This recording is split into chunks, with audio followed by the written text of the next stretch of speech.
Explorers of the unknown, welcome back. Let's expand our horizons with today's question.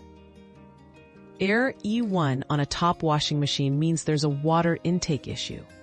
Common causes include a clogged inlet filter, kinked hose, or low water pressure. To fix it, check your water supply, clean filters, and ensure hoses are connected properly.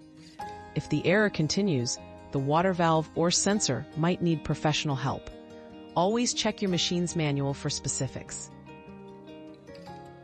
Our quest for knowledge never ends. Thanks for being part of today's discovery.